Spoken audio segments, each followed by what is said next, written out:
Welcome to the Potter Blog site, January 14, 2014.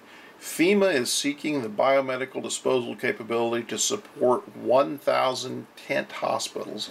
They're looking for this on 24 hours notice. Here's the solicitation on Fed bizops. Let's see here. We have a link to this on our website. Now for some quick analysis on what's going on here. And let me zoom in just a little bit on this. It says FEMA is seeking contractors who can supply medical biohazard disposal services and capabilities and 40-yard dumpsters to 1,000 tent hospitals across the United States, all on 24 to 48 hours notice.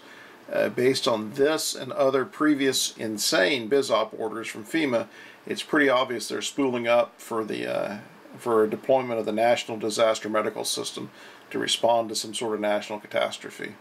The obvious candidates are an H7N9 pandemic or the worsening of the current H1N1 epidemic. The H1N1 epidemic right now is tying up the majority or a very large portion of the artificial lungs, ECMO machines, available in the country. So that situation of people needing ventilators and artificial lungs, if that increases even by a slight amount across the country, we'll be in a very bad situation. Now, the effort seems to be geared towards deploying federal medical stations to 1,000 locations across the USA and staffing them each with 100 medical personnel. In that regard, previously FEMA has attempted to order 200,000 pairs of doctor's scrubs for 48-hour delivery.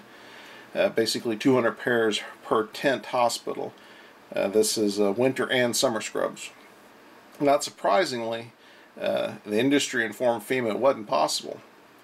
It just shows you how little grasp of reality FEMA has on what is capable out there. In addition to this, they also tried to order mobile showers and toilets to support the effort.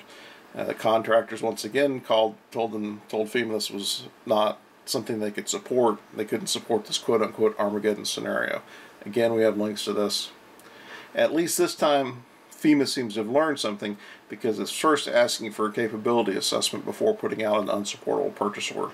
So what does all this mean? Well, what it means is that it's a cluster mess should medical services actually be required. Just imagine how FEMA responded to Hurricane Katrina. Now imagine, or read for yourself here, how they're asking for capabilities that industry can't support.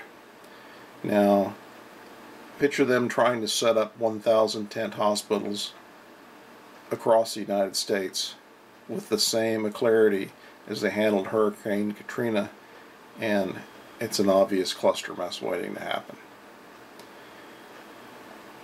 And here's a link to the sources. Again, we'll have this available on our webpage.